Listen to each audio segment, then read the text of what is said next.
Ça marche. Ben, bonsoir tout le monde, bonsoir chers amis, bonsoir à tous les camarades, bonsoir à tous les, les sempiternels confinés.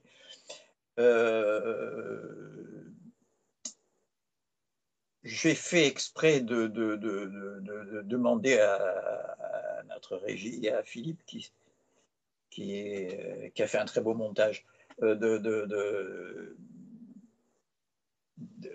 d'instiller un générique musical un peu plus long que d'habitude, dans l'espoir que les Trois Nornes allaient enfin arriver au bout de cette voyance du passé, puisque c'est notre sujet, n'est-ce pas, de cette anamnèse. Et puis, vous avez vu, les fils se sont enchevêtrés, le câble s'est cassé. Alors, allez, c'est un petit peu surdéterminé ce que je suis en train de vous dire. J'anticipe sur notre deuxième partie. Vous avez remarqué que je vais commencer d'abord par quelques exemples de l'anamnèse collective, et puis après, dans une deuxième partie, je vais parler de la mémoire surdéterminée. Et là, je parle déjà de surdétermination, je développerai le concept philosophiquement tout à l'heure, mais c'est un peu pour vous rassurer. Hein, vous savez que j'aime bien vous rassurer au moment où on se croit perdu, c'est-à-dire cette image des Trois Nornes avec le fil du destin qui s'embrouille, c'est un petit peu la situation de pas mal de mes auditeurs aussi qui disent mais avec Pagani on s'embrouille, enfin il nous avait donné un programme la dernière fois, il n'en a pas fait la moitié, il y avait 2 textes de Hölderlin pour l'instant, on devait commencer par un texte de Hölderlin, on devait finir par un autre texte qui avait le même titre, Mnémosyne, on devait commencer par Mnémosyne 1 et finir par Mnémosyne 2, on devait parler d'une vidéo qui raconte une petite révolution dans le monde de l'archéologie préhistorique, n'est-ce pas, avec une découverte essentielle au Maroc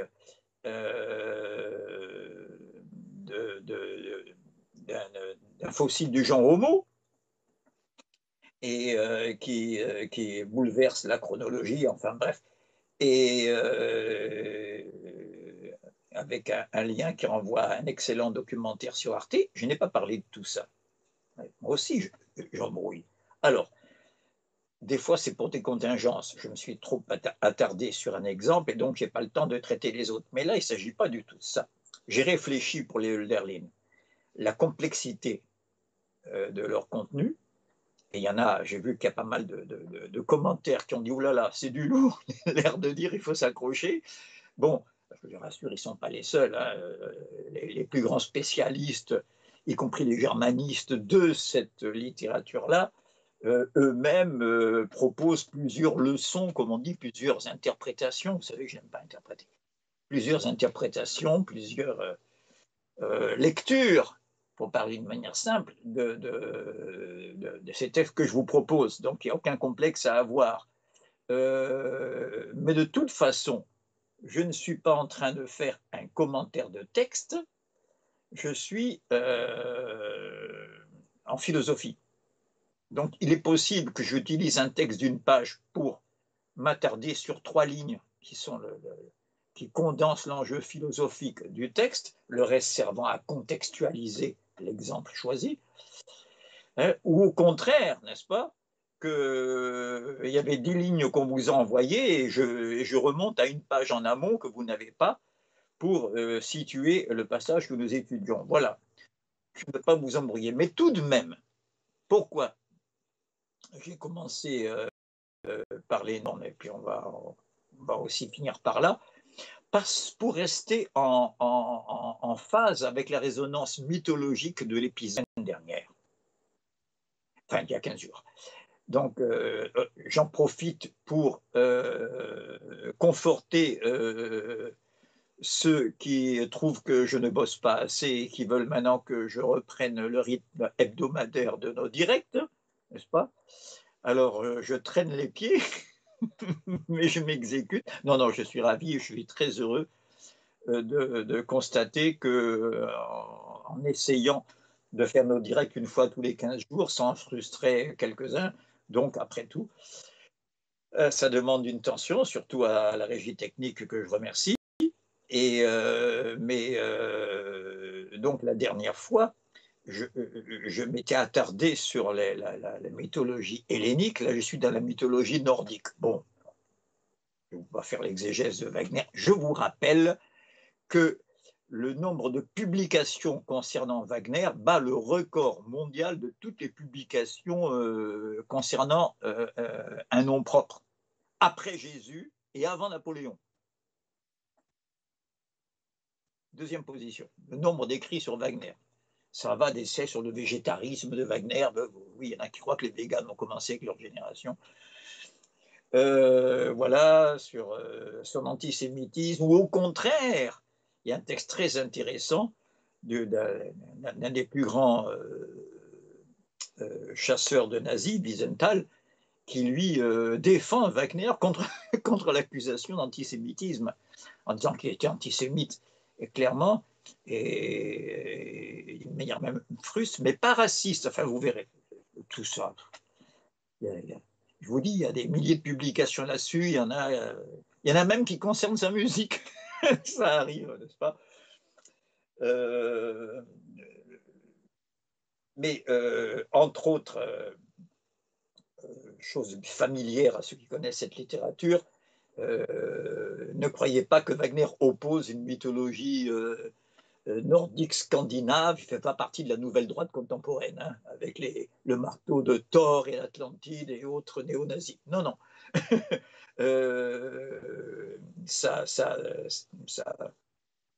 Ces poèmes, puisque c'est comme ça qu'on appelle ces livrets d'opéra, vous savez que c'est lui qui les faisait, ce qui est exceptionnel dans le monde de l'opéra.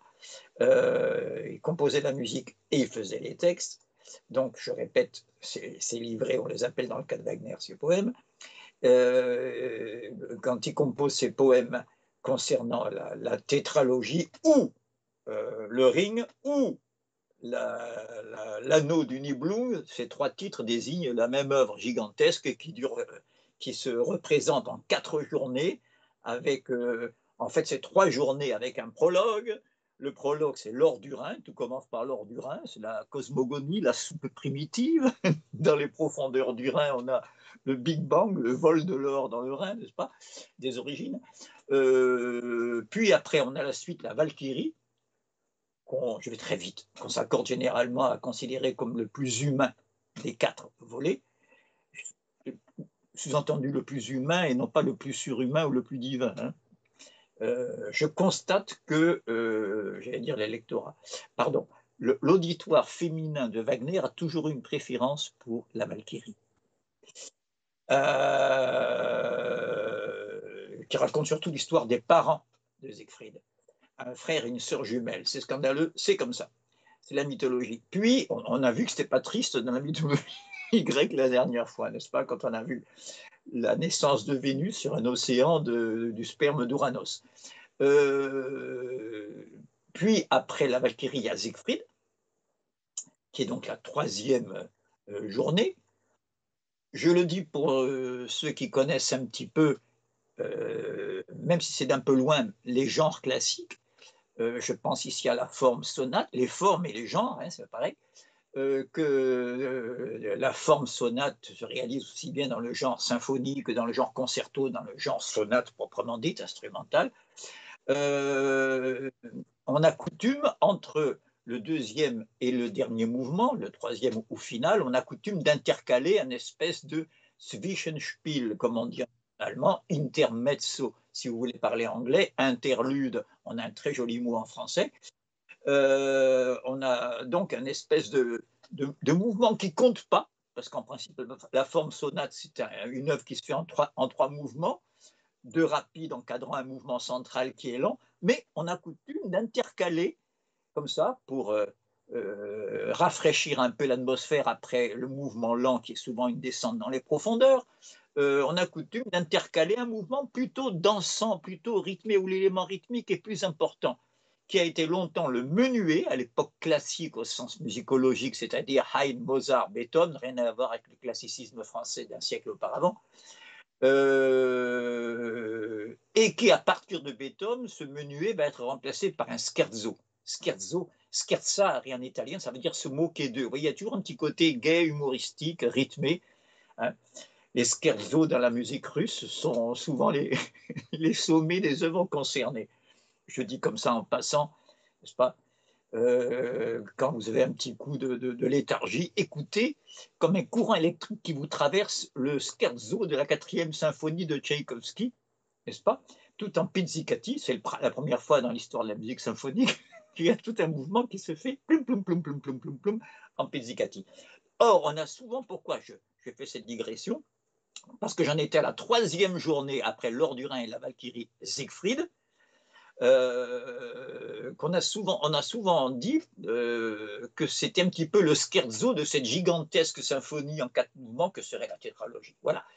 Parce que Siegfried, c'est la jeunesse, c'est le respect pour rien, ni pour les dieux, puisqu'avec son épée, il va pulvériser la lance de Wotan, du roi des dieux. Voilà. Donc, qui se termine par un superbe duo d'amour, qui est le symétrique inversé de celui de Tristan, un duo d'amour solaire, pas sensuel, solaire. Alors, celui de Tristan est mortifère et nocturne, et les deux sont sublimes.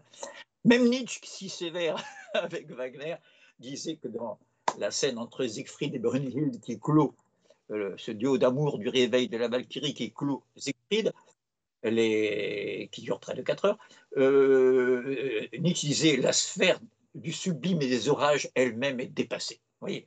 Bon, et puis le grandiose final, le crépuscule des dieux.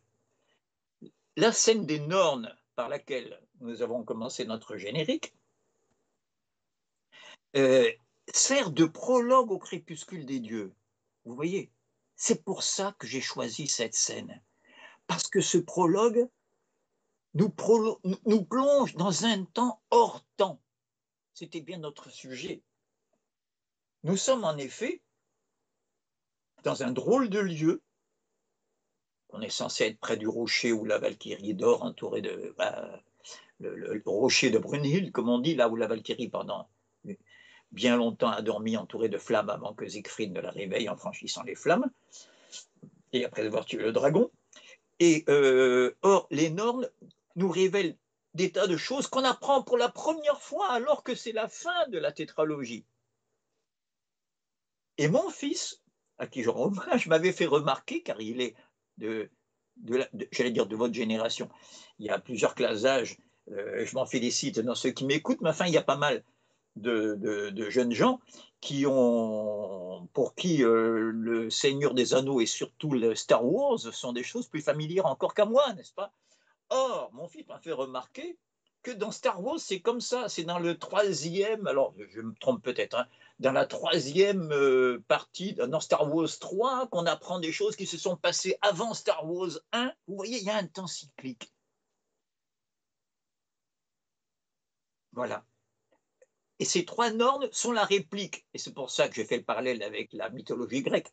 Les trois Nornes qui filent pour chacun d'entre nous le câble des destinées sont bien sûr la réplique germanique des trois parcs dans la mythologie grecque, qui ont la même métaphore. Elles sont en train de tisser le fil, le câble, la corde de nos destinées. Et c'est cette corde qui se rompt d'une intensité dramatique sur laquelle je n'ai pas besoin de revenir. Elle est spectaculaire.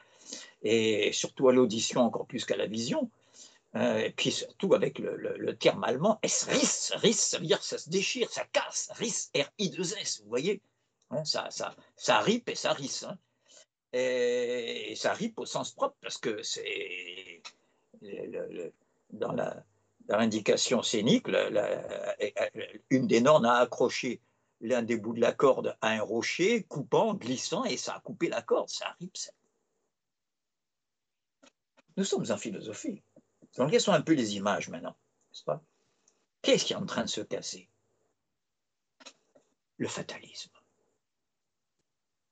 Le fait qu'on puisse prédire les destinées. Et c'est pourquoi, dans cette scène des trois Nornes, les derniers mots sont, lorsque le fil s'est cassé, c'en est fini de la sagesse éternelle. Sagesse au sens de savoir aussi, hein. C'en est fini de l'omniscience éternelle. Du moment où il y avait une place pour chaque chose à sa place dans ceux qui savaient. C'en est fini. Nous ne pourrons plus prédire les oracles. Qu'est-ce qui s'est passé? Il se passe qu'il y a le contraire du fatalisme, du déterminisme, du prédéterminé, du si alors. Il y a le contraire. Il y a l'acte libre qui a semé le bins, si vous voulez parler un français plus familier, dans l'ordre des destinées. C'est l'acte de Siegfried. Siegfried, en brisant à la lance de Wotan, du roi des dieux, lorsqu'il était au pied du rocher de la Valkyrie et que Wotan voulait l'empêcher d'aller réveiller sa fille, soit dit en passant, alors qu'il était prêt à lui léguer tout l'univers, mais quand Siegfried s'apprête à franchir les flammes pour aller réveiller et donc posséder la vierge guerrière, celle qui jusqu'ici n'a été qu'une vierge guerrière endormie, vous voyez que la belle au bois dormant, ça se contamine. On va revenir à la surdétermination. Wotan, qui apparemment est possessif à l'égard de sa fille, comme Zeus l'est à l'égard d'Athéna, qui est sa fille préférée. Ce sont des vierges guerrières dans les deux cas, si vous regardez bien, qui aiment bien les champs de bataille. Et aussi l'omniscience. Donc, Wotan s'oppose à Siegfried, qui, avec son épée, qui a forgé lui-même, avec les tronçons de celle de son père qui avait volé en éclats sous le coup de la lance de Wotan, quelle revanche, n'est-ce pas? Je ne vais pas vous raconter tout le ring, ça dure 4 jours. L'acte par lequel Siegfried a tué le dragon, s'est emparé de l'anneau, a réveillé la Valkyrie. Bref, cette descente du monde humain vers du monde divin, voyez mon lapsus, vers le monde humain, fait apparaître tout d'un coup l'acte libre qui rend, par définition, les destinées imprévisibles. Il y a un quotient philosophique. Or, la mémoire joue un rôle énorme, parce que font les trois nornes depuis le début? Vous voyez, le texte, il est quand même, il est bien parlant. Hein, le texte passe son temps à dire je. Pardon. Voilà. Nous ne. Excusez-moi, voilà, j'ai un onglet à rattraper, voilà. Le texte des nornes insiste sur le fait que, et on avait commencé à voir ça la dernière fois dans la mythologie grecque, lorsqu'on a vu que le défunt devait boire à deux sources, une qui donne l'oubli et une qui donne la mémoire, voyez. Et on avait même remarqué qu'il y avait dans l'effort de mémoire aussi un contre-effort du sujet qui ne veut pas revenir sur certaines choses. Je reviendrai là-dessus. Donc, je vous lis un petit peu une version plus étendue des trois normes, mais vous allez reconnaître les mêmes thèmes presque obsessionnels, n'est-ce pas? Ça commence comme ça. Est-ce le jour? Vous voyez, dès le début, il y a une incertitude. Est-ce le jour ou est-ce l'éclat de la flamme? Donc il fait peut-être nuit et l'éclat de la flamme nous fait croire que le jour se lève.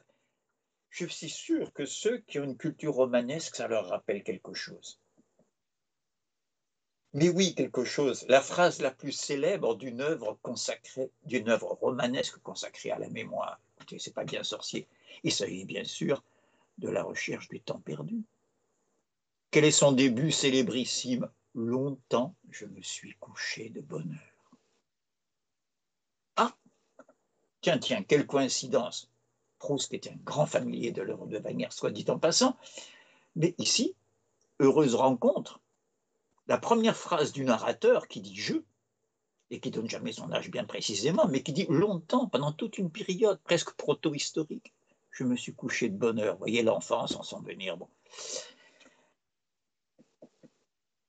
Et suit quelques pages consacrées à cet état intermédiaire qu'on a vu avec Nerval, pour ceux qui nous suivent depuis longtemps, intermédiaire entre la veille et le sommeil, et dont Rousseau est le premier à avoir compris qu'il fallait l'élever à un genre littéraire dans les rêveries du promeneur solitaire, car la rêverie n'est ni la veille ni le sommeil, n'est-ce pas? Mais entre les deux. Vous voyez, est-ce le jour ou est-ce... Or, Proust dit exactement la même chose. Il dit que des fois, le malade à l'hôpital, après une nuit d'agonie, Proust souffrait beaucoup, se dit, il voit le jour une raie de lumière sous la porte de sa chambre. Il dit, enfin le jour, les infirmiers vont arriver, et moi, très triste. Ce n'était pas le jour, c'était une lumière électrique qu'un infirmier avait allumée dans le couloir et qui s'éteint. Vous voyez, voilà, je fais exprès des rapprochements. Ce n'est pas des hasards tout ça. Que l'immense recherche du temps perdu, comparable par sa dimension qu'occupe par exemple toute une vie à la tétralogie chez Wagner, commence par une incertitude sur l'instant, sur, n'est-ce pas, qu'est-ce qui se passe. Donc, vous voyez, il faut s'attarder sur les nornes. Des Mördertag, est-ce le jour où l'éclat de la flamme troublait sont mes regards? Alors, si les nornes qui sont censées connaître tout, l'avenir, le présent, le passé, le présent, l'avenir, qui filent le câble, qui connaissent toutes nos destinées, si elles-mêmes, leurs regards sont troublés, c'est que nous vivons des temps troublés. La troisième fois, je vous parle de surdétermination. Nous vivons des temps troublés. Par quoi? Par le Covid? Par les égorgements? Par la guerre imminente? Par le chômage de masse par millions qui revient et qui est caché par les deux précédents? Ah, vous voyez, moi aussi, je suis dans l'incertitude. On va beaucoup parler de la mémoire collective aujourd'hui. C'est pour ça que je ne m'attarde pas trop sur Proust, sauf pour faire ce rapprochement, pour montrer que ce n'est pas si personnel que ça, puisqu'on retrouve ça chez les Nornes, n'est-ce pas? Donc, je le lis comme ça sans tout commenter. Hein. Je ne suis pas là pour faire un commentaire de texte au sens littéraire, parce qu'il faudrait commenter chaque virgule, mais je poursuis notre traque philosophique sur la mémoire, l'anamnèse et l'amnésie. Troubler sont mes regards. C'est une très mauvaise traduction, elle est moins bonne que celle que vous avez, qui date du 19e siècle, qui essaie de faire ancien. Mal clair, je vois. Bon, je ne vois pas clair. Hein. Je vois d'une manière trouble l'Auguste passé ou Log. Log est le dieu du feu dans la mythologie germanique. C'est le Loki, pour ceux qui connaissent les mythes scandinaves, L-O-K-I, le Loki, n'est-ce pas, qui devient Log, le dieu du feu, qui est un petit peu à la fois Hermès et Vulcain, mais aussi Hermès, c'est le messager des dieux. C'est le feu qui furette dans le monde entier à chaque instant et qui vient dire à Wotan, tiens, j'ai vu ça là-bas, tiens, ça, tiens, j'ai vu, il y a une seule personne qui a renoncé à l'amour, c'est un nain, mais parce qu'il a récupéré l'or. Enfin voilà, c'est un malin, c'est le dieu de la ruse, l'homme, le feu. Je rappelle à ceux qui ont une culture philosophique, Héraclite. Vous savez que tous les grands présocratiques ont une phrase clé, une ou plusieurs phrases clés, mais celle d'Héraclite la plus célèbre, si on ne se baigne jamais deux fois dans le même fleuve, ou bien tout s'écoule, hein, c'est la même chose un peu tout ça. Hein. Et il avait de la même manière un principe, ou trois ou quatre, mais c'est toujours le même, qui s'appelle tantôt le devenir, pantarei, tout s'écoule, le feu. Alors, le feu, c'est la mobilité par excellence, ça revient un peu au même. Hein. Le feu, c'est pas la pierre, hein. C'est pas la terre comme élément. Le feu et le logos, le rusé. Et de même que Hermès a des ailes au talon, n'est-ce pas, ou sur le casque, n'est-ce pas, Log est toujours en train de joindre le haut et le bas. Enfin, je rappelle tout de même qu'en tant que dieu du feu, il participe aux deux règnes, au monde souterrain, celui qui sert aux forgerons, n'est-ce pas, à fondre les métaux, et au monde supérieur, le feu de la lumière, là-haut, n'est-ce pas, dans l'Olympe, l'antithèse des nains qui vivent dans les ténèbres. Donc, je vois mal le passé auguste où Log vint briller dans l'ardeur du feu. Sais-tu ce qu'il devint? Donc, chaque norne demande à sa sœur, elles sont trois, comme les parcs, n'est-ce pas, qu'est devenu le dieu du feu? Que répond là? Que répond la première norne? La nuit meurt. Rien n'est visible. La corde en vain, j'en cherche les fils. Donc, vous voyez, incertitude sur ce qu'on voit, et du coup, le cap du destin s'en ressent. Le fil n'a plus son côté droit et directionnel. Les fils s'embrouillent. Brouillés sont tous leurs réseaux. Bon sang, mais c'est actuel tout ça. Je n'arrive pas de voir des posts en ce moment sur Facebook à la suite des événements que nous vivons. Je parle au pluriel exprès, pour ne rien hiérarchiser. Qui disent, j'y comprends plus rien, tout s'embrouille, moi je jette l'éponge. Quand même, vous voyez.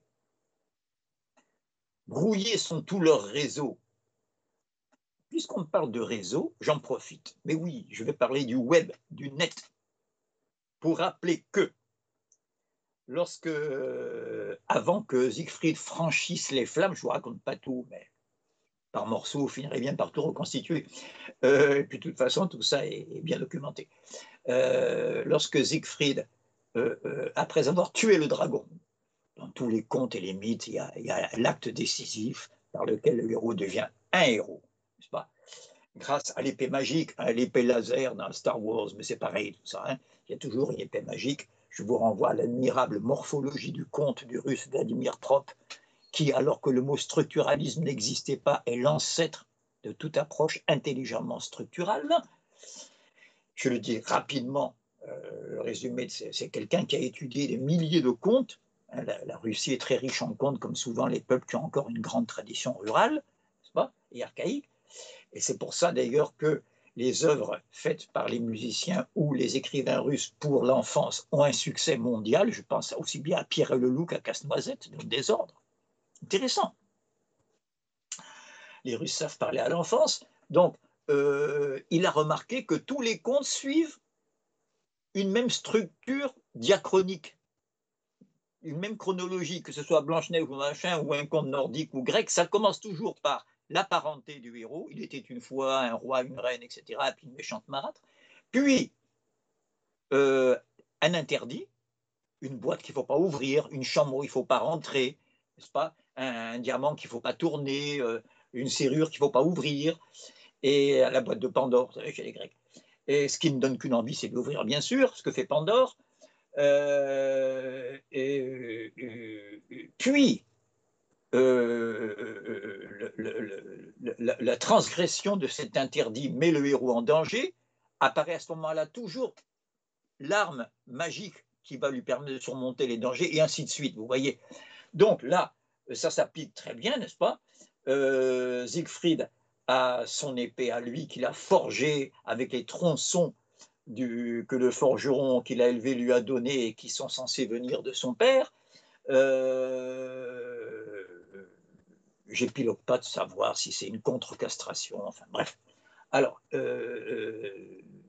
sinon je vais parler pour une quatrième fois de surdétermination, mais je vais y revenir. Et il a tué le dragon, il est vainqueur de tout, et puis tout d'un coup, il est midi, il a chaud, il est en pleine forêt, et il a un coup de blues, comme on dirait maintenant. Parce qu'il se trouve tout seul pour la première fois de sa vie. Il a été élevé par un forgeron qui l'a élevé uniquement pour se servir de lui, pour qu'un jour il tue le dragon et prenne le trésor, et qu'il l'empoisonne après, qu'il empoisonne le jeune Siegfried. Et en fait, grâce à un oiseau dans la forêt, Siegfried comprend la ruse du méchant forgeron, donc il a tué son père adoptif, n'est-ce pas? Il a tué le dragon, il est devant deux cadavres, il est seul dans la forêt, il fait chaud, il est midi. Je vous dis, c'est pas Tristan, c'est pas nocturne, c'est solaire, Siegfried. On est en forêt en plein midi, et il a un coup de chaleur. Mais oui, l'allemand. Et alors,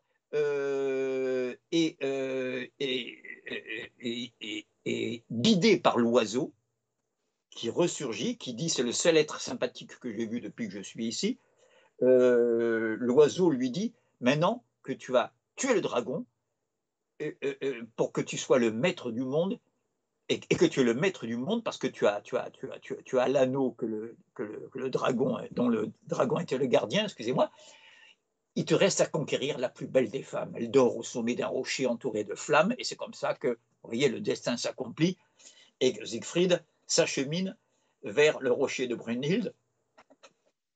Et tout ça, c'est ma parenthèse sur le mot réseau. Vous voyez, je ne perds pas mon fil. C'est le cas de le dire.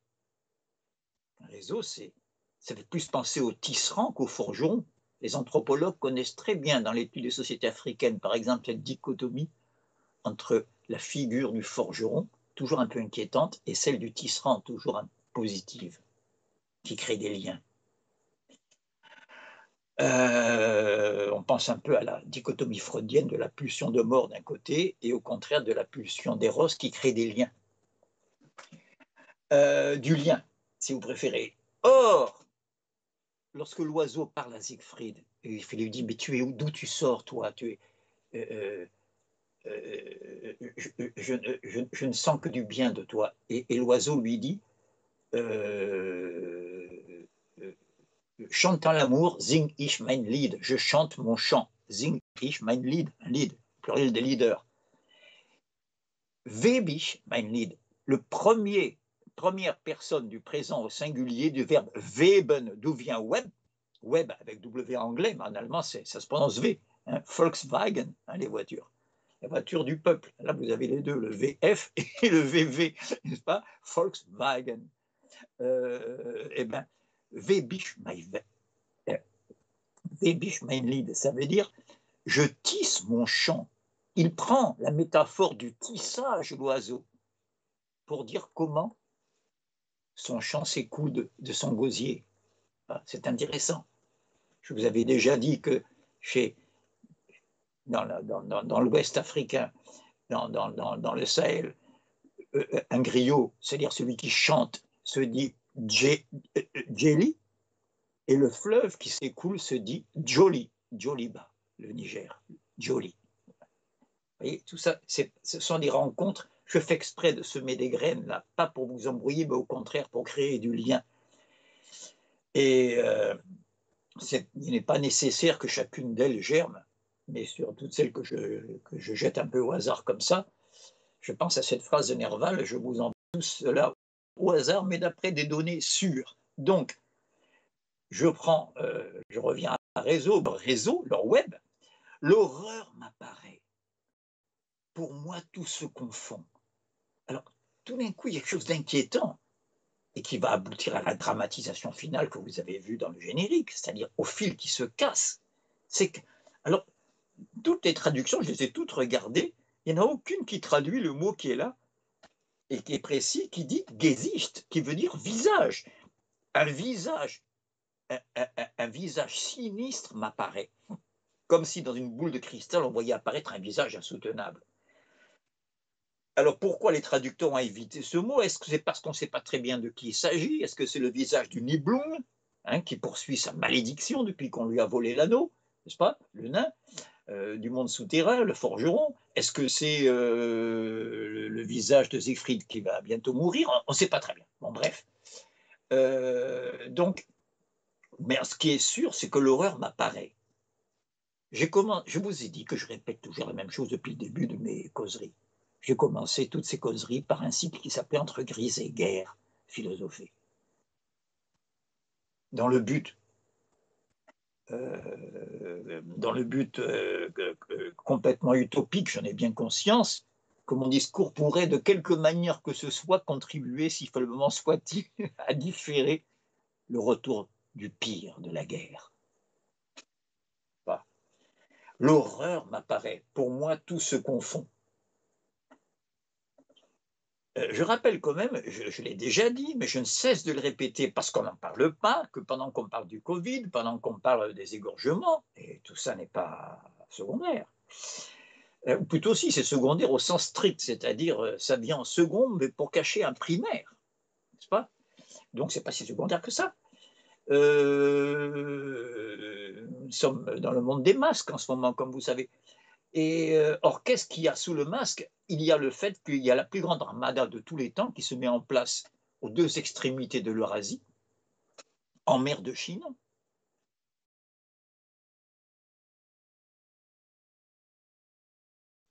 Bien, ben, j'espère que vous m'entendez malgré cette coupure. Je précise, suite à une information de la régie, qu'il ne s'agit pas, comme ça peut arriver à cause de la saturation d'un bug sur la connexion Skype, mais il s'agit d'une coupure Facebook, ce qui est beaucoup plus rare.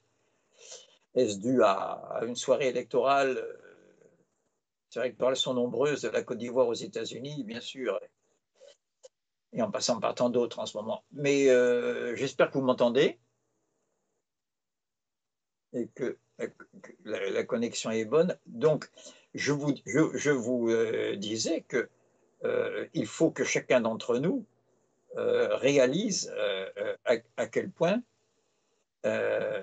il serait, je crois que la liaison a repris là, et qui serait très dans le pire, serait qu'on entre dans ce que les géopoliticiens spécialistes appellent une stratégie, une logique de guerre, c'est-à-dire un événement, je vous dis, deux avions qui se sont frôlés trop près, ça arrive tous les jours, des incidents comme ça. Hein. Vous regardez un petit peu les sites concernés, il y a tous les jours deux avions de l'OTAN qui reconduisent un avion russe au-delà d'une certaine limite, ou vice-versa, deux avions russes qui disent à un avion espion américain merci d'aller voir ailleurs, n'est-ce pas? Donc, il ne faudrait pas que, une fois un incident aille au-delà des protocoles habituels et qu'une logique s'enclenche dans laquelle même les politiques ne peuvent plus l'arrêter. Voilà. Ça s'appelle une logique de guerre. Donc, quand les Nords disent un visage terrible m'apparaît, il faut prendre ça très au sérieux. J'essaie de revenir, voilà. Mais Rémi Cardinal, je le remercie pour sa fidélité en général et en particulier parce que là, il nous précise que le contact est rétabli, ce qui est bien aimable de sa part et je salue un ami et un camarade et un grand musicien, un grand pianiste. Et je rappelle qu'il a fondé, et je vous renvoie à ce site, je ne cesse de vous le rappeler, surtout à ceux qui s'intéressent à la chose musicale, ce site sur Facebook, cette page s'appelle La Convergence des luttes, Luths. Les musiciens sont en lutte. En tout cas, ceux qui sont en lutte, vous les trouverez sur cette page. Donc, merci Rémi. voilà, je ne croyais pas que je vais fouiller dans les archaïsmes comme ça pour faire un vernis de mythologie, de mysticisme. C'est le contraire, c'est pour en arriver à l'actualité la plus immédiate. Les choses s'embrouillent. Et comme je l'ai montré avec des exemples de mémoire individuelle, Proust, Nerval, cette fois, aujourd'hui, pour que ce soit bien complémentaire, je reviens au titre de tout ce cycle, n'est-ce pas, l'anamnèse et respectivement l'amnésie et l'anamnèse individuelle et ou collective, pour rappeler que des distinctions sur lesquelles je tiens à insister ce soir. La mémoire personnelle, je n'y reviens pas, elle fait partie de l'ordre du champ psy, pour prendre un terme très général, psychologique, psychanalytique, peu importe, chacun y trouve son école, n'est-ce pas? Par contre,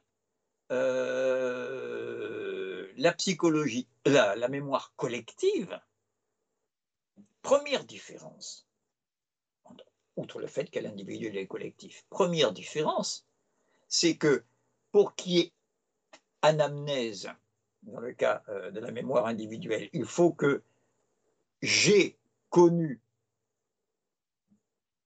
j'ai été conscient d'un souvenir, puis je l'ai oublié, puis il me revient. Tandis que dans l'amnésie collective, elle consiste à envoyer dans la hotte de l'oubli des choses qui n'ont jamais été sues par les individus. Je pense au programme scolaire. Et c'est, vous voyez, et c'est pour ça, je vais prendre deux exemples. Je les prends pas tout à fait dans l'ordre qu'on vous l'a donné. Au lieu de commencer par l'exemple du couteau de Le Pen, qui est très intéressant, je vais commencer par le texte de Bruno Guigues, n'est-ce pas, qui est très clair à ce niveau-là. Le voilà. Donc, vous voyez, il est extrait de... Il a pour titre « Le blanchiment occidental du terrorisme islamiste », suite du titre « Le théorème de Bachar el-Assad », voilà, par Bruno Guigues, et c'est paru dans Initiative communiste, un site que vous trouvez facilement sur le web, en rouge et blanc. Et or, quand vous prenez connaissance de ce texte, vous voyez, alors on ne peut pas dire qu'il n'est pas d'actualité, parce que c'est un texte qui s'oppose d'une manière très claire au discours de nos dirigeants actuels. C'est un nous, bon, c'est essentiellement les dirigeants français, mais enfin, je veux dire, occidentaux ne veut rien dire. Je ne vais pas le rappeler une énième fois, puisque selon la définition, le monde de l'économie de marché, etc., à ce moment-là, il y a le Japon, qui n'est pas vraiment l'Occident. Bon, bref, c'est un terme qui ne veut rien dire, Occident. Si, ça sert à cacher. Ça s'appelle un concept occultant. Ça ne sert pas à faire connaître, ça sert justement, vous voyez, à faire oublier. Oublier quoi? Qu'on parle du capitalisme. Alors là, on peut mettre le Japon, l'Allemagne, les États-Unis, hein, parce que des fois, on dit les Occidentaux, ben, c'est les Européens, quoi. Ah bon? Je croyais que le leader, c'était les États-Unis. Ah oui, zut, ça ne va pas. Ah ben, disons, c'est les pays développés, quoi. Les pays industriellement développés. Ah bon? Et le Japon, alors, c'est un pays occidental? Ah non, non, mais non. Alors, vous voyez, ça ne va pas. Occidental, ça ne veut rien dire. Hein? Allez, soyons clairs, disons des gros mots, capitaliste. Pas? Je me rappelle, j'avais travaillé pour un grand opérateur privé, comme on dit, n'est-ce pas? Achète pour rien vous cacher. Et j'avais eu un patron à une époque qui m'avait précisé, vous savez, on n'aime pas trop qu'on dise ce mot-là dans nos réunions. Donc, comment le texte de Bruno Guigues s'en prend à ceux qui désignent à la vindicte, n'est-ce pas, à la religion musulmane, les musulmans, n'est-ce pas? Je suis renversé de terreur par les égorgements qui ont Et puis c'est une liste, hein. Il y avait eu déjà la promenade des Anglais à Nice, à une autre échelle, hein. Et bien maintenant, ce qui s'est passé dans les Notre-Dame, ce qui s'est passé à Vienne, n'est-ce pas? Tantôt c'est à la sulfateuse, comme on dit en argot, tantôt c'est à l'arme blanche. Et il ne s'agit pas de minimiser ça. Il s'agit au contraire, pour s'en protéger, de rappeler que ceux qui ont armé le plus les mouvements intégristes islamiques sont ceux qui voudraient nous faire entrer en guerre enfin nous faire revenir aux croisades. Alors regardez bien, je m'arrête de commenter, je lis simplement ceci, n'est-ce pas?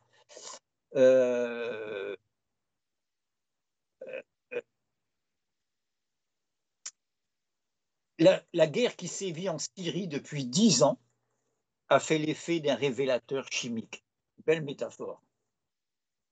À la faveur, n'est-ce pas? Hélas, à quelque chose malheur est bon, à cause des drames épouvantables que vit le peuple syrien et la nation syrienne, au moins ça a servi à révéler des choses qui jusque-là étaient un peu embrouillées. On est passé du fil embrouillé des normes et maintenant on vient à la clarification. La guerre qui sévit en Syrie depuis 10 ans a fait l'effet d'un révélateur chimique. Première parenthèse. Vous remarquez qu'on n'en parle plus. Ah mais le Covid, c'est merveilleux quand même, hein. On ne parle plus que du Covid, ou bien du danger islamique, ou bien de temps en temps, n'est-ce pas, d'un porc qui a fait d'un Weinstein, bon, bref, vous voyez ce que je veux dire. Mais surtout en ce moment, c'est le Covid qui coiffe toute l'actualité. C'est bien, or, la première urgence pour les mêmes qui voudraient qu'on ne parle que du Covid, la première urgence, c'est regardez ces réfugiés syriens, à cause de ce bourreau de Bachar el-Assad, regardez-les dans ces camps en Turquie, les malheureux. Les mêmes. Or, oui, on n'en parle plus. Et pourtant, ça ne s'est pas calmé. Depuis 10 ans, a fait l'effet d'un révélateur chimique. Protagoniste embusqué de ce bain de sang, quoi, les barbus? Non, non, non, les gouvernements américains, britanniques, français, turcs. Je vous rappelle que la Turquie qu'on montre du doigt, et bien Macron là qui bombe le torse, là, Erdogan, là moi je suis là, hein, règlement de compte à OK Corral, hein, les deux là. Aussi fauchetant l'un que l'autre. Je rappelle que la Turquie est la plus puissante armée classique non nucléaire de l'OTAN, même plus que l'Allemagne fédérale dans certaines armes, en blindé par exemple. Je le rappelle, et dans l'aviation, je le rappelle au passage, n'est-ce pas? Et si donc le pilier de l'Alliance Atlantique, n'est-ce pas, qui a abattu le premier avion russe abattu depuis la plus grande saignée de tous les temps, c'est-à-dire les pertes du peuple soviétique pendant la Deuxième Guerre mondiale, la première fois qu'un avion a été abattu depuis, c'est tout récemment là en Turquie, il y a 3 ans, je crois, à peu près. Hein? Il y a eu une telle tension et la diplomatie, je vais vite, la diplomatie russe a tellement bien joué que non seulement il n'y a pas eu la guerre que l'Occident espérait entre la Turquie, parce que l'Occident jamais, l'Occident n'est pas pour la guerre, il fait se battre les autres.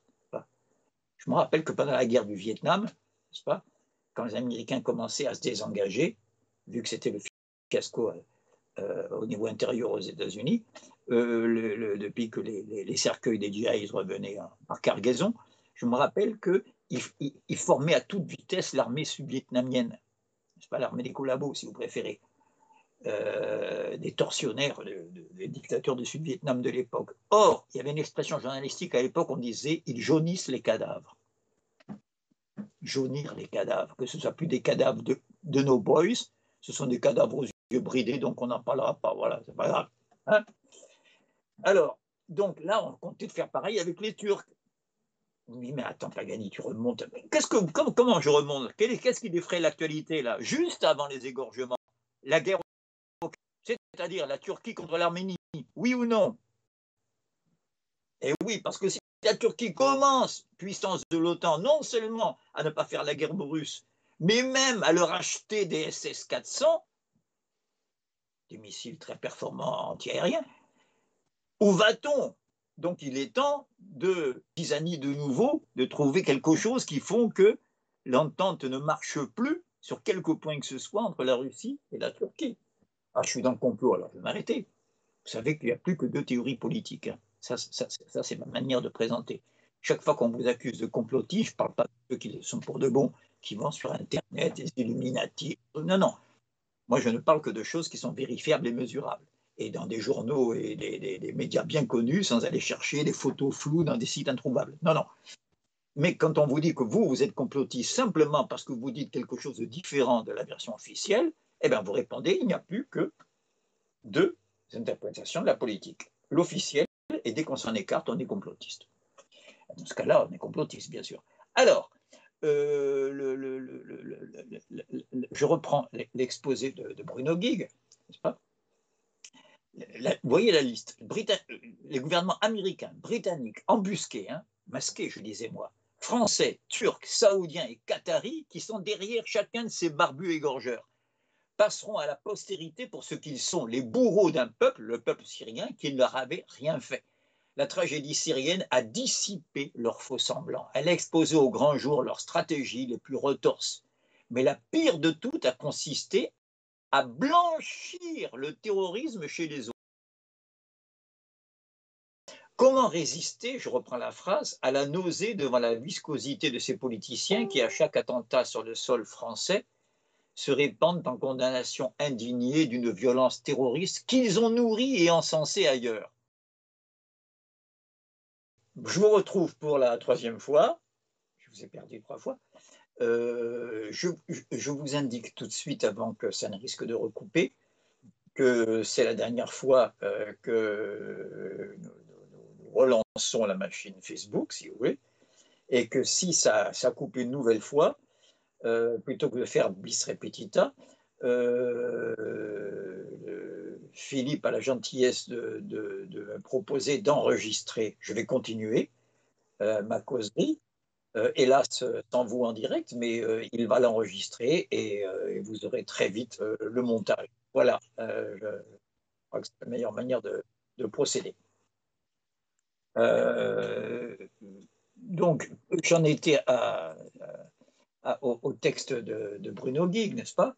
Quand je disais que loin de ressembler à du complot ou de l'imaginaire, en disant que ce sont les puissances occidentales qui sont derrière, qu'il y a de pire dans le terrorisme imputé à l'islamisme, je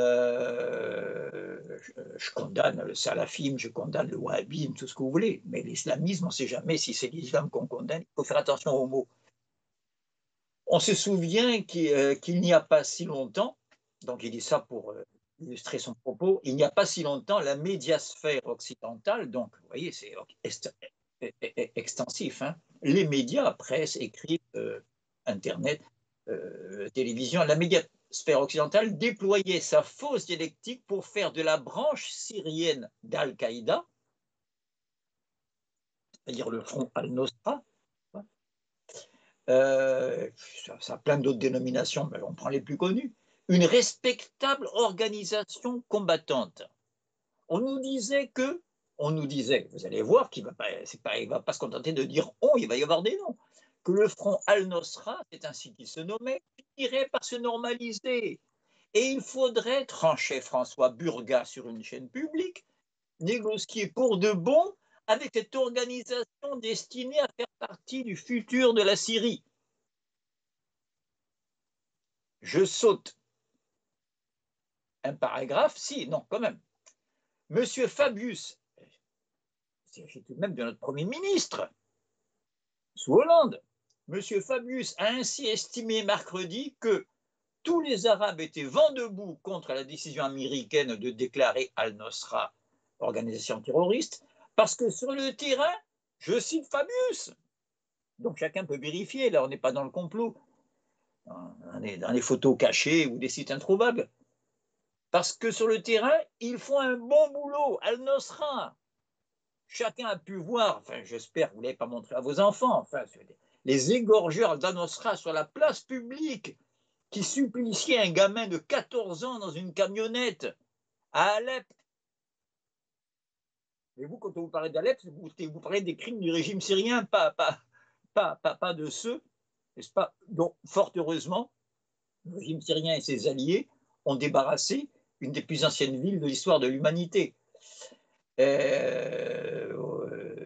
Donc, M. Fabius a ainsi estimé mercredi que tous les Arabes étaient vent debout contre la position américaine parce que sur le terrain, ils font un bon boulot. Donc la France en pointe derrière eux. Je dis les barbus comme métonymie, hein, pour fâcher personne. C'était très net, parce que j'adore plein de gens qui ont la barbe. C'était très net et le président de la coalition était aussi sur cette ligne, a ajouté le ministre. Le président de la coalition. Alors, son affiliation à l'affiliation d'Al-Nosra, revendiquée à Al-Qaïda, branche syrienne d'Al-Qaïda, son idéologie haineuse et sectaire, sa pratique répétée des attentats aveugles frappant les civils, on ne vous en parle jamais, c'est le moment de rappeler que les musulmans sont les principales victimes du terrorisme salafiste ou wahhabite ou intégriste, comme vous voulez. Et je rappelle que l'intégrisme vient d'un mot intègre qui veut dire pur, et que les évangélistes chrétiens, n'est-ce pas, ceux qui vont à la messe de Saint-Nicolas du Chardonnay, n'est-ce pas, et qui ne supportent pas qu'on ne fasse pas la messe en soutane, je veux dire que l'intégrisme n'est pas propre à l'islam. Il y a un intégrisme protestant, il y a un intégrisme catholique, qui désigne pas la majorité des fidèles, tant s'en faut. Hein. Voilà. Mais les principales victimes, il y a presque toutes les semaines un attentat qui fait des dizaines, voire des centaines de victimes à Kaboul, à Bagdad. Tout le monde s'en fiche. Tout le monde s'en fiche. Alors qu'ici, ça sert à renforcer des lois liberticides à l'égard de ceux qui n'y sont pour rien. Deuxième parenthèse que je fais pour illustrer ce que dit Bruno. Oui, il y a des fous de Dieu, des barbus au sens courant, là, des mecs qui y croient, en plus, qui sont des instruments de tout ça, hein, et qui finissent par prendre un couteau. Mais il y a aussi des gens qui étaient travaillés par des services occidentaux. Quoi de plus facile que d'aller dans une prison à Bruxelles, à Paris, à Londres, où vous voulez, et de voir un gars qui est là parce qu'on l'a pris en train de dealer du shit. Tu t'embêtes, hein, c'est désagréable la prison. Tu veux pas aller faire un petit tour en Afghanistan? On te paye la formation. Hein, ou alors tu vas en Syrie par la Turquie, parce que là-bas en Turquie on a des bases. Hein. Ouais. Vous dites, ça y est, il reprend dans le complot Pagani. Ah non, non, non. On a identifié ceux qui ont fait les plus grands massacres terroristes qu'ait connus la France ces temps derniers. Je pense bien sûr aux événements du 18e arrondissement, du 19e, du 20e et de Bataclan et toute cette série terrifiante. C'était des gens qui n'étaient pas du tout des barbus intégristes. C'était des gens qui étaient connus par tout leur entourage comme se tapant plusieurs bières dans la journée, enfilant les pétards, n'est-ce pas, avec une blonde dans chaque bras. Très bien pour eux, moi je ne moralise pas, hein, mais je veux dire, ce n'était pas tout à fait le rigorisme des mouftis. Je rappelle au passage qu'on n'est pas tout à fait là dans le délire, hein, loin de là, qu'il est temps de faire de l'anamnèse, parce qu'on le sait tout ça, mais on ne veut pas le savoir. Donc j'insiste, pas, on le sait. Mera tutoyait le flic qui est venu le flinguer. C'est une vieille connaissance. Mais oui, donc,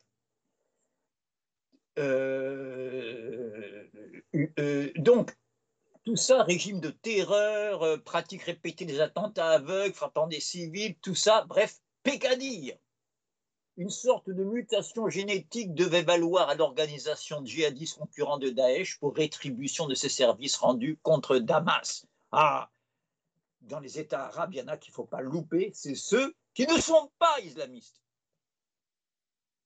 Vous savez, les trois qui ont fait la guerre, la Syrie, l'Irak, la Libye. Tiens, c'est curieux. Ces trois dirigeants arabes, et puis Nasser à l'époque, hein, Nasser, la France et l'Angleterre débarquant, parce que Nasser a osé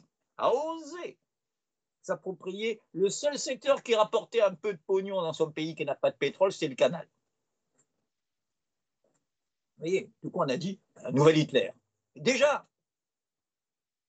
ceux qui jouaient, n'est-ce pas, Hitler contre l'Union soviétique, plutôt Hitler que le Front populaire, déjà maintenant ils désignent comme un nouvel Hitler tous ceux qui martyrisent leur peuple, comme ils disent. Donc, et beaucoup d'entre vous ont vu cette extraordinaire vidéo, n'est-ce pas, où on voit Nasser, n'est-ce pas, faire rire tout son exécutif, tout l'état-major de l'armée, de la police, son gouvernement, ils sont tous rassemblés là, alors, en vannant le chef des frères musulmans qui lui a proposé de voiler les femmes égyptiennes. Il dit, et tu n'arrives même pas à voiler ta fille et tu veux que moi je voile toutes les égyptiennes. Ça dure que 6 minutes, je vous recommande cette vidéo. On a envie de pleurer tellement qu'il semble que ce soit une autre époque, presque une préhistoire par rapport à maintenant. C'était pas le politiquement correct à l'époque. L'époque où les nations arabes étaient anti-islamistes, anti-intégristes. Donc, une sorte de mutation génétique devait valoir à l'organisation djihadiste concurrente de Daesh pour rétribution de ses services rendus contre un régime arabe laïque, Damas, un véritable brevet de respectabilité. C'est ainsi que la diplomatie occidentale faisait des miracles. De son chapeau de magicien, elle sortait des terroristes modérés. Les égorgeurs, là, n'est-ce pas, il y a des vidéos où on les voit manger les viscères de leurs victimes. Je connais plusieurs d'entre vous qui l'ont vu. De Al-Nosra, hein. C'est ainsi, dont Fabius disait, ils font du bon boulot. C'est ainsi que la diplomatie occidentale faisait des miracles de son chapeau de magicien. Elle sortait des terroristes modérés, des extrémistes démocrates, des coupeurs de tête humanistes. Oui, chaque fois, ce sont des antithèses, comment dire, stylistiques. Des mangeurs de foie, je vous dis qu'ils mangeaient des viscères. Des mangeurs de foie philanthropes. Ne croyez pas que ce soit des hyperboles, pour reprendre une autre figure de style. Ce n'est pas des exagérations, hélas. Alors, un peu d'anamnèse collective.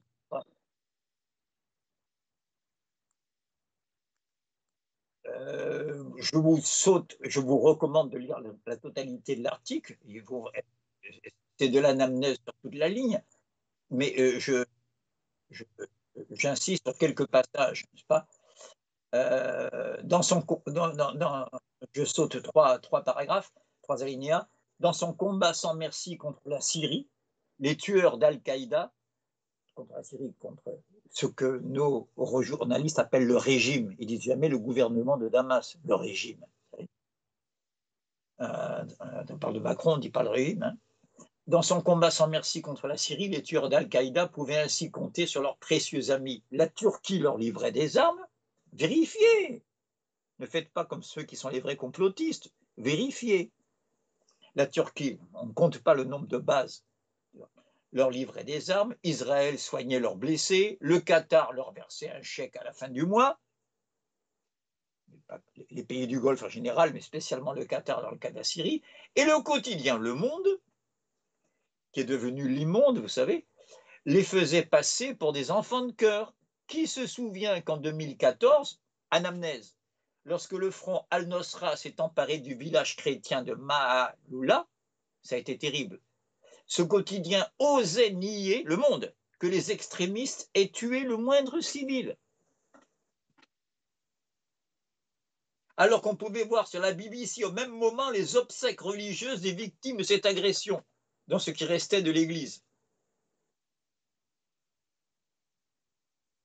Il y en a des églises chrétiennes qui ont sombré dans les flammes au Moyen-Orient bien avant qu'on s'attaque aux nôtres.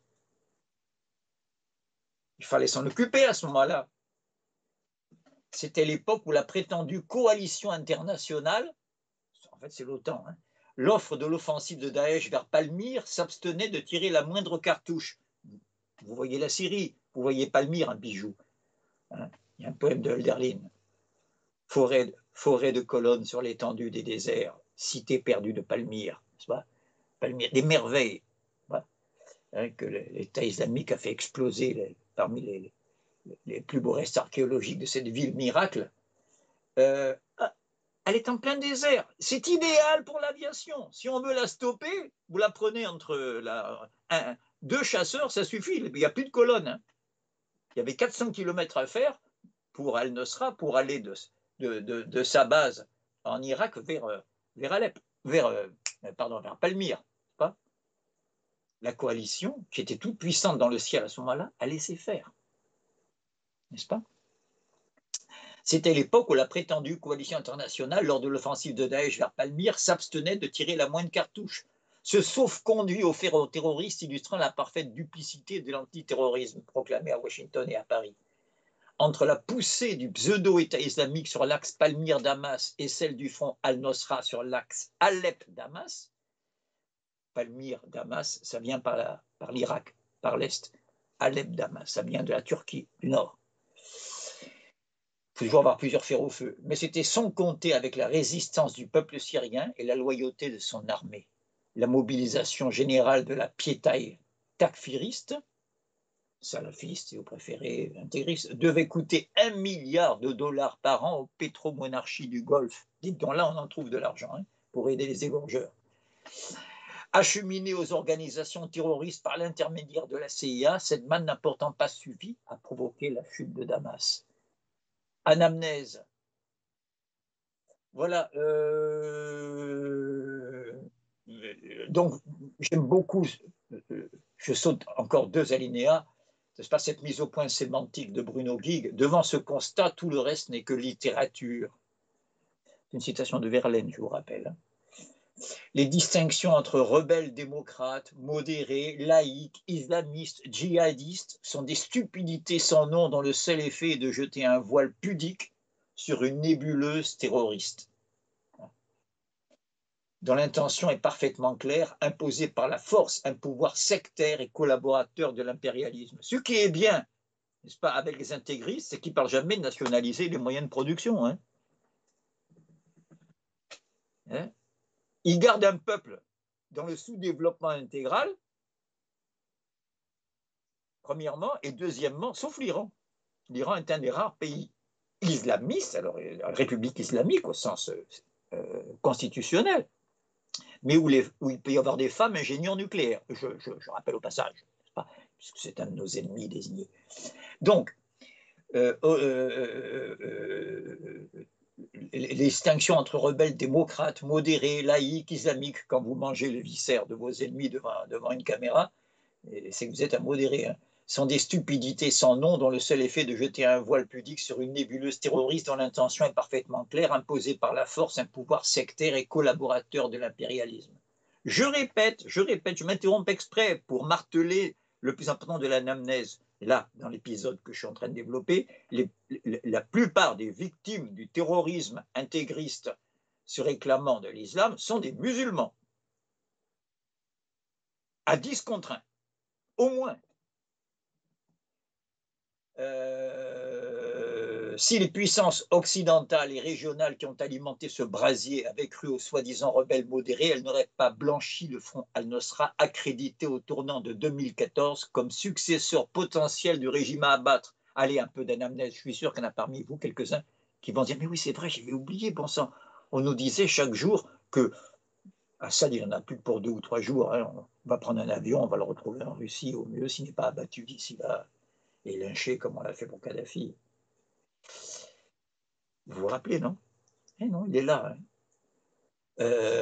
Mais tout le monde a compris que la réalité du conflit syrien depuis 10 ans, c'est la lutte qui oppose un conglomérat terroriste sponsorisé, il faut les acheter les missiles, et une armée nationale qui défend son pays contre l'invasion étrangère. C'est l'occasion de rappeler que nous avons des soldats en activité sur le sol syrien et que personne ne les y a conviés. Les Russes qui y sont accomplis mettent en œuvre un traité d'alliance. Les Américains qui, eux, occupent carrément entre 1/4 et 1/3 du territoire syrien à l'est, dans la région la plus productive au niveau pétrolier, la région de Deir el-Zor,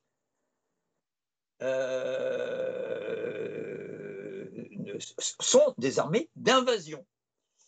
Depuis 2011, les avatars successifs de la filiale semi-clandestine de la CIA qui porte la dénomination d'Al-Qaïda ont accueilli la Syrie un flot incessant de mercenaires lobotomisés. Bon, je m'arrête là, parce qu'on pourrait développer.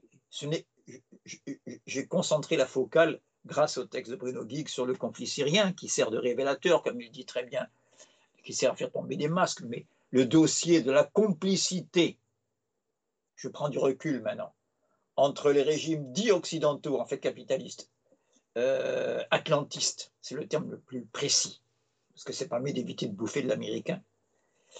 Les Américains qui sont très bien et qui luttent contre ça. Cette tradition de complicité entre les forces les plus conservatrices, les néoconservateurs, comme on dit, les faucons de l'atlantisme et les plus intégristes des salafistes, remontent à bien avant même la Deuxième Guerre mondiale et même avant la Première. Mais oui, vous avez tous entendu parler de Laurence d'Arabie, grand archéologue, grand connaisseur de l'Orient, n'est-ce pas? Eh bien, Laurence d'Arabie est un espion de Sa Majesté britannique. Pourquoi pas, hein? Il lui servait à faire la guerre contre les Turcs. Il y a comme ça des métiers idéaux pour faire de l'espionnage. L'archéologie en fait partie. Pas? Vous faites des fouilles dans les endroits les plus disputés de la planète et vous avez une couverture magnifique. Donc, Laurence d'Arabie a créé l'Arabie saoudite. Il a mis des années à unifier, avec l'argent de l'Angleterre, bien sûr, les tribus bédouines, hein, pour créer cet État de toutes pièces. Et les dossiers que les Anglais, bien avant que les Américains ne comptent au niveau international, les Anglais savaient comment utiliser l'intégrisme à résonance islamiste, aussi bien au Moyen-Orient, avec déjà les intérêts pétroliers, mais aussi dans le sous-continent indien. Ceux qui sont des cinéphiles connaissent l'admirable film où Gary Cooper a à peine 20 ans, Les Trois Lanciers du Bengale, où on se bat contre Mohammed Khan, le chef des intégristes, n'est-ce pas, d'un pays qui ne s'appelait pas encore le Pakistan, qui était une partie de l'Inde qui était musulmane. Vous savez que c'est les Anglais qui ont créé le Pakistan, hein. Tout de même. Mais oui, c'est beaucoup d'anamnèse, beaucoup.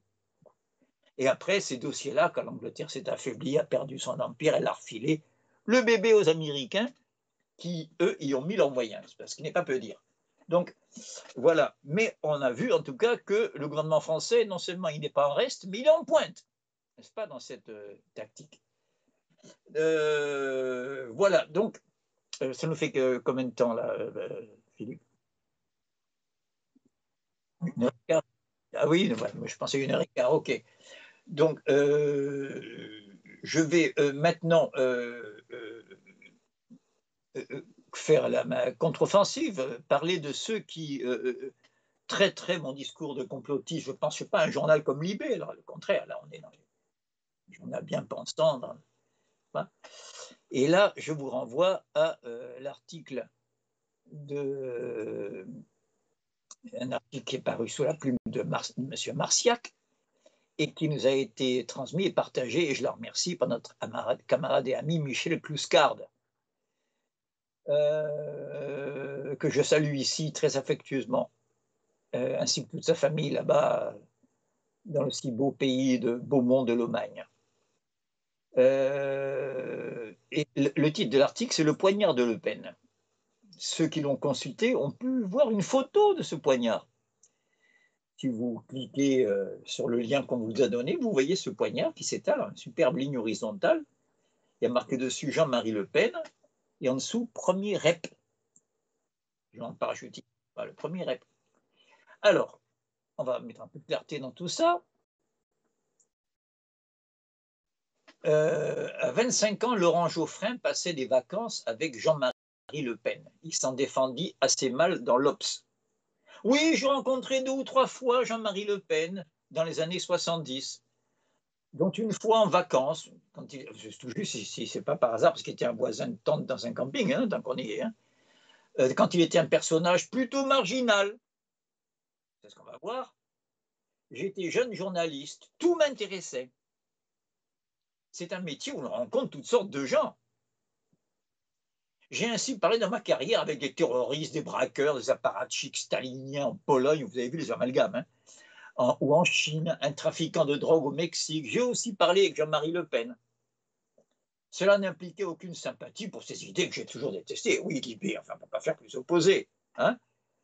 Et pour cause, je suis entré au PS en 71. C'est curieux, parce que ce PS refondé, le nouveau PS, comme on l'appelle en 71, par un Mitterrand qui vient de Vichy, c'est curieux, n'est-ce pas, qu'on se sent obligé de détester le Pen par fidélité au PS. Bref, pour en sortir, quand je suis devenu journaliste 8 ans plus tard, le problème, petit malin, c'est que vous n'avez pas rencontré 2 ou 3 fois Le Pen, c'est que vous avez passé des vacances avec lui. Allez, l'anamnèse. Peinard, à la fraîche, vous voyez la photo? Vous voyez les deux torse nus là? Le barbecue est pas loin, hein? Décontracté du torse. Avez-vous fait ça aussi avec des terroristes, comme hein, c'est sa liste à l'instant, des braqueurs, des apparatchiks, des trafiquants de drogue? Non, non, juste avec Le Pen qui fonda le Front National et il regroupa une brochette d'anciens de la Waffen-SS, d'anciens de la division Charlemagne, je le dis pour les plus jeunes. Il y a comme ça des divisions, comme la LVF, n'est-ce pas? Des volontaires français qui partaient combattre le bolchevisme, le communisme. Et oui, le nazisme et le communisme. Vous croyez, n'est-ce pas, à l'abject concept de totalitarisme du plus nazi des philosophes. Ça groupie. Il y a même des prix pour donner des noms, tout le monde les connaît. En fait, les vrais fascistes, ils allaient faire le coup de feu contre les communistes, surtout qu'ils étaient flanqués des SS et de la Gestapo, qui étaient en position de force en Russie à ce moment-là, en Russie soviétique. Voilà, ils n'affrontaient pas l'armée rouge cul nu. Hein. D'anciens divisions Charlemagne, d'anciens de la Légion des volontaires français, la LVF dont je vous parlais, contre le bolchevisme, d'anciens du Parti populaire français de Jacques Doriot, d'anciens collaborateurs du gouvernement de Vichy. Et oui, c'est pas Marine Le Pen. Marine, elle a fait un aggiornamento. Hein. Elle a compris qu'il lui fallait une base sociale. Non, non, c'est lui, Jean-Marie. Hélas, Geoffrin a passé des vacances avec lui sans avoir entendu parler de ce que son hôte avait fait en Algérie. Le jeune journaliste, que tout intéressait, c'est ce qu'il disait là, 3 lignes auparavant. Tout m'intéressait. Puis à l'époque de la guerre d'Algérie, quand même, si tu ne t'intéresses pas à la guerre d'Algérie, tu es journaliste, ça fait des ordres. Hein. Alors, il a rencontré 2 ou 3 fois Le Pen, passe des vacances avec lui et ne demande pas des nouvelles de son poignard. C'est ballot. Alors allons-y maintenant, le poignard de Le Pen. Écoutez bien, comment on est rentré comment on a une photo de ce poignard. Anamnèse. Dans la nuit du 3 mars 1957, donc en pleine, n'est-ce pas,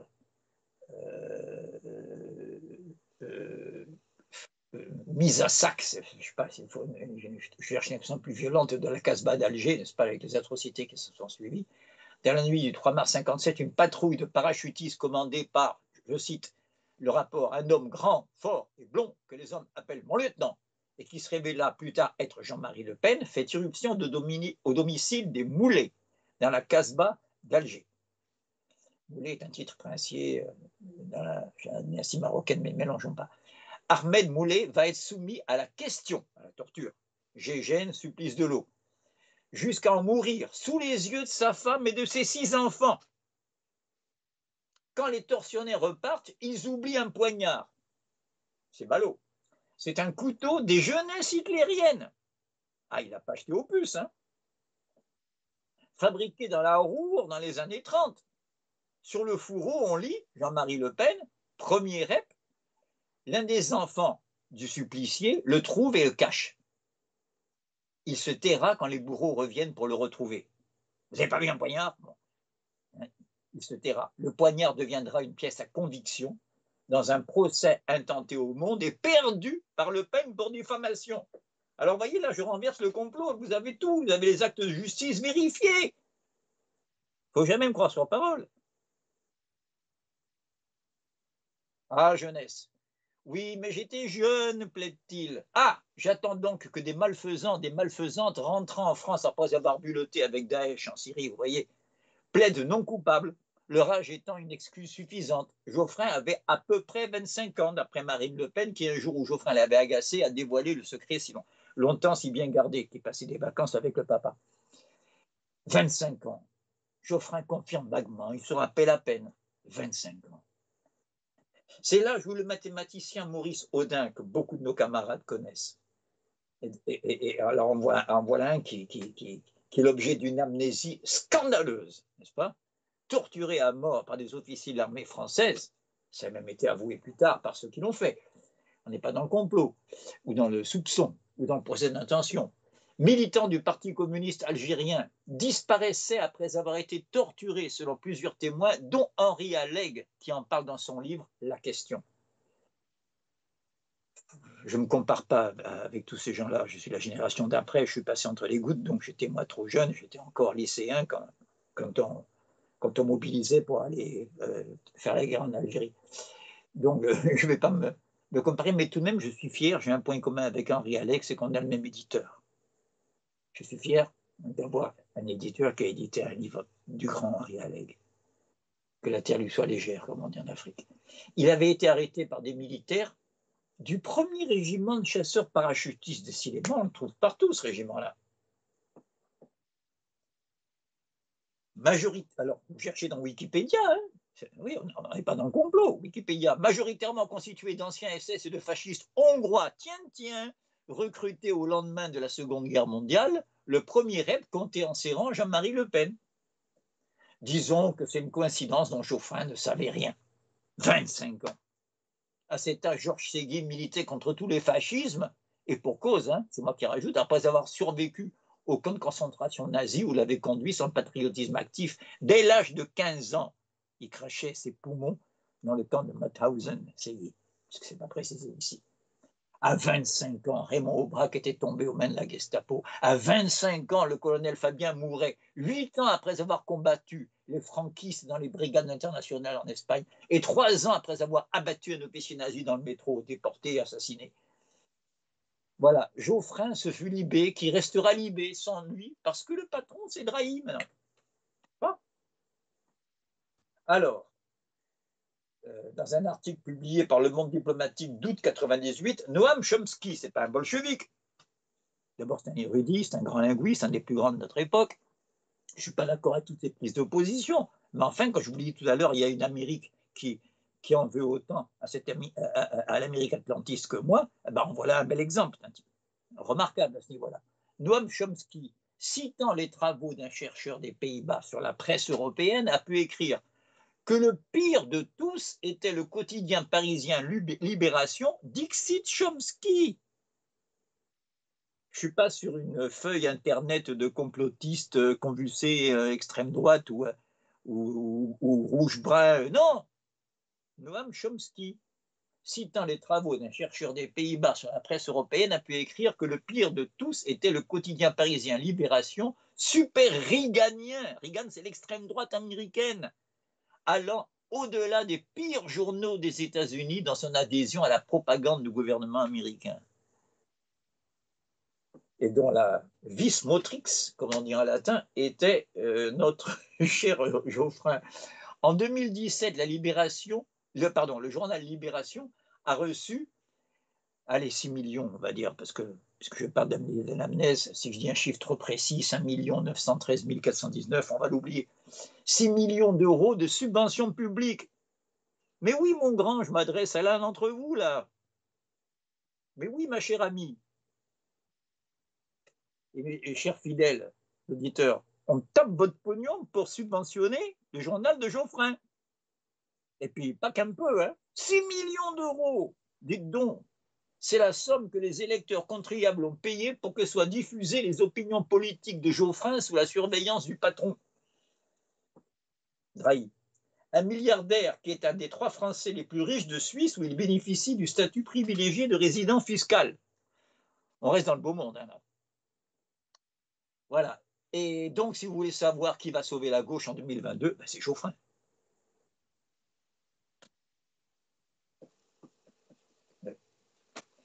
Voilà, ben écoutez, je ne veux pas abuser, je ne veux pas dépasser plutôt le temps raisonnablement imparti. On doit être à 1h40 là, non? Et donc, je préfère laisser la place à des questions. Tout de même, je voudrais faire une petite chute sur le concept, je l'avais promis, de surdétermination. Et je prendrai qu'un exemple extrait du texte de Proust. Je vais le refaire la prochaine fois. Je vais le contextualiser, mais là, je n'ai pas le temps. Je vous dis juste le temps fort, n'est-ce pas, de ce qui devait être le temps fort de la lecture de cet extrait de Proust qui peut illustrer ce que signifie pour la mémoire d'être surdéterminé. Je vous donne au passage 2 petites déterminations comme ça que vous trouvez dans les glossaires. Hein. dans le Larousse, processus de détermination multiple selon un certain nombre de facteurs ayant entre eux des liens structurels. Ça vous semble pas très clair? Je trouve aussi. De toute façon, si pour savoir ce que c'est que la liberté, il suffisait d'ouvrir le Larousse illustré, ça aurait économisé des millénaires de réflexion. Alors, dans le Centre national des ressources textuelles et lexicales, excellent site, détermination provoquée par une cause de niveau supérieur aux causes immédiates, apparentes. Allez, ça me suffit. Donc voilà, très vite, ça a toujours été un drame pour le petit gamin Proust enfant que sa mère ne vienne pas lui donner un dernier baiser avant qu'il s'endorme. C'est une maladie, c'est une pathologie. C'était les palpitations, c'était les vraies maladies, parce qu'on a tous comme ça des chagrins, on a tous fait des caprices. Là, il ne s'agit pas de ça, c'était une vraie maladie. Et je vous passe les 10 pages précédentes où il dit comment sa mère reçoit des invités en bas au rez-de-chaussée, il est dans sa chambre, il est désespéré que parce qu'il y a du monde, elle ne vient pas lui dire bonsoir, il fait glisser par la bonne qui est méfiante des mots à sa mère en plein repas. Tout ça, il prend des risques terribles. Et puis au dernier moment, je veux dire, quand elle vient enfin, elle monte l'escalier, les invités sont partis pour aller dégrafer son corsage, comme il dit, il surgit. Elle est d'abord surprise, puis en colère. Mais qu'est-ce que tu fais là? Comme un fou, n'est-ce pas? Si ton père te voyait, et au moment où elle dit ça, on voit la bougie, l'ombre de la bougie du père qui monte l'escalier, et le narrateur dit lui-même, n'est-ce pas, je suis perdu. Elle dit une formule que personne n'entendit sauf moi, je suis perdu. Et voilà que le père lui dit, je vais très vite, dit à la mère, mais va te coucher avec lui, vous pouvez y aller, vous êtes des nerveux tous les deux, tu vois bien qu'il a du chagrin, ce petit, nous ne sommes pas des bourreaux. Un moment de grâce, alors que le père est très sévère d'habitude contre les états d'âme de son fils, qui juge une mauviette, voilà que cette fois-ci, c'est la grâce, au sens religieux. Et maintenant, j'enchaîne. Et vous allez comprendre pourquoi le rapport avec la mémoire surdéterminée. On ne pouvait pas remercier mon père. On lui agaçait parce qu'il appelait des sensibleries. Je restais sans oser faire un mouvement. Il était encore devant nous, grand, dans sa robe de nuit blanche, sous le cachemire de l'Inde, violet et rose. Proust écrit ça quand il agonise, c'est-à-dire toute une vie après la scène qu'il décrit. Regardez pourtant comme les détails sont précis. L'Inde violet et rose qu'il nouait autour de sa tête depuis qu'il avait des névralgies avec le geste d'Abraham dans la gravure d'après Benozzo Gozzoli que m'avait donné M. Swann disant à Sarah qu'elle allait partir du côté d'Isaac. Et là, regardez bien, c'est le temps fort. Il y a bien des années de cela. La muraille de l'escalier où je vis monter le reflet de sa bougie n'existe plus depuis longtemps. En moi aussi, et je crois que vous pouvez tous intégrer ce moi, vous identifier à ce moi. En moi aussi, bien des choses ont été détruites que je croyais devoir durer toujours. Et de nouvelles se sont édifiées, donnant naissance à des peines et à des joies nouvelles que je n'aurais pu prévoir alors, de même que les anciennes me sont devenues, et on revient aux normes, difficiles à comprendre. Il y a bien longtemps aussi que mon père a cessé de pouvoir dire à maman, va avec le petit. La possibilité de telles heures ne renaîtra jamais pour moi. Bien sûr, quand il dit tout ça, ses parents sont morts. Mais depuis peu de temps, écoutez bien, c'est le cas de le dire, car c'est un son. Je recommence très bien, à très bien percevoir, si je prête l'oreille, les sanglots que j'eus la force de contenir devant mon père et qui n'éclatèrent que quand je me retrouvais seul avec maman. En réalité, ils n'ont jamais cessé. Vous voyez, chacun des souvenirs depuis tout, souvenirs amoureux, souvenirs de traumatisme au travail, littéraire, politique, peu importe le paysage, a pour fond un autre souvenir matriciel, originel, n'est-ce pas? C'est ça une surdétermination. Il faut aller au-delà de la détermination immédiate, enveloppe déjà, n'est-ce pas? Et je recommence à très bien percevoir, si je prête l'oreille, les sanglots que j'eus la force de contenir de mon père et qui n'éclatèrent que quand je me retrouvais seul avec maman. Vous savez, on connaît tous ces moments où on pleure, non pas parce qu'on est malheureux, mais parce qu'au contraire, on vient d'échapper à un malheur et qu'on est tout d'un coup en sécurité.